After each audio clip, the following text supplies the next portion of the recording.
भारत के ज्यादातर अमीर लोग देश छोड़ रहे हैं और इसके लिए वो जो रास्ता अपना रहे हैं उसे रेजिडेंस बाय इन्वेस्टमेंट कहते हैं। भारत की नागरिकता छोड़ने वाले इन अमीरों को HNI या डॉलर मिलेनियर्स बुलाया जाता है।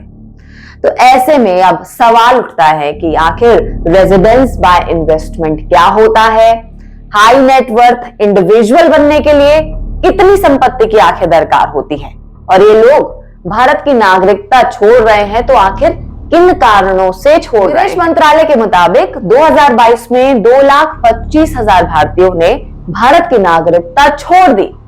साल 2011 से 2022 तक नागरिकता छोड़े जाने के मामले में ये जो नंबर है ना, ये सबसे ज्यादा है।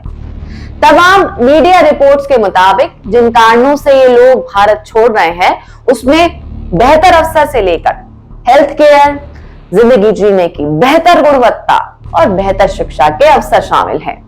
जैसे कि शुरुआत में मैंने जिक्र किया कि भारत की नागरिकता छोड़ने वालों में HNI शामिल होते हैं। HNI यानी कि हाई नेटवर्थ।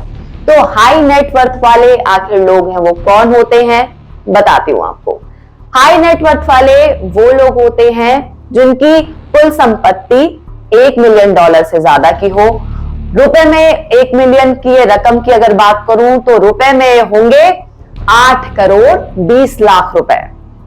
हेनले वैश्विक नागरिक रिपोर्ट के मुताबिक भारत में इस ग्रुप के लगभग 3,47,000 लोग हैं और ये जो आंकड़ा है ये दिसंबर 2021 तक का है। ये 3,47,000 लोग हमारे भारत के महज 9 शहरों से आते हैं। इन शहरों में देश की राजधानी दिल्ली और देश की आर्थिक राजधानी मुंबई शामिल है। इन दोनों के अलावा एक दौर में भारत की राजधानी रहा कोलकाता भी इस नंबर 9 जो है शहर उसमें शामिल है। कोलकाता के अलावा बेंगलुरु, हैदराबाद, पुणे, चेन्नई, गुड़गांव और अहमदाबाद बाकी के शहर हैं। इसके अलावा दुनिया में असमानता को लेकर भी एक रिपोर्ट जारी हुई है। उस रिपोर्ट में कहा गया है कि भारत एक गरीब और असमानता वाला देश है। इस रिपोर्ट के मुताबिक हमारे देश में रईसों के हाथ में बहुत पैसा है। अखबार इंडियन एक्सप्रेस ने भी इस रिपोर्ट के हवाले से लिखा है कि हमारे देश की कुल कमाई का जो 57% हिस्सा है वो ऊपर के जो 10% तबके के लोग हैं उनके हाथों में है, जबकि देश की कुल कमाई में जो 50% यानी देश के नीचे की आधी आबादी है उसका हिस्सा मात्र 13% है। इसी रिपोर्ट के मुताबिक साल 2020 में दुनिया की कुल कमाई में गिरावट हुई। इसमें से आधी गिरावट अमीर देशों में हुई। वर्ल्ड इनइक्वालिटी लैब की रिपोर्ट के मुताबिक भारत गरीब और असमान देश है। इस देश में रईसों के हाथ में तो बहुत दौलत है, जबकि भारत का मिडिल क्लास ऊपर के तबके की तुलना में गरीब है। देश की कमाई में मिडिल क्लास का हिस्सा 29.5% है। सबसे अमीर 10% लोगों के हाथों में 33% दौलत है। कमाई में सबसे अमीर 1% लोगों का हिस्सा 65% है। पिछले साल देश की नागरिकता छोड़ने के मामले में एक रिकॉर्ड बना। रिकॉर्ड ये है कि 2021 में जितने लोग दूसरे देशों में जा बस गए हैं उतने तो पिछले 5 सालों में यहां से नहीं गए।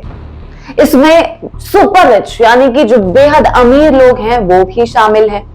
अब इससे सरकार के दावों पर शक होता है। सरकार कहती है कि देश में रहन सहन में बेहतरी आई है, बिजनेस करना पहले से काफी आसान हुआ है, देश की आर्थिक रफ्तार काफी तेज है और भारत में तरक्की के बेशुमार मौके हैं। अगर ऐसा है तो फिर इतनी बड़ी संख्या में लोग देश को क्यों छोड़ रहे हैं, और सुपर रिच तो देश में वेल्थ क्रिएट करते हैं वो भी यहां से जा रहे हैं, आखिर क्यों? 2021 पे कुल 1,63,370 लोगों ने नागरिकता छोड़ दी। बताया गया कि कोरोना महामारी के दौरान ऐसे लोगों की संख्या काफी कम हो गई थी, इसलिए पिछले साल का जो आंकड़ा है वो कुछ ऊपर है। तो इन सब में आखिर दिक्कत क्या है? दिक्कत ये है कि इनमें से कई ऐसे लोग हैं जो हमारे देश में रहे और हमारे देश में रहकर उन्होंने जमकर पैसा बनाया।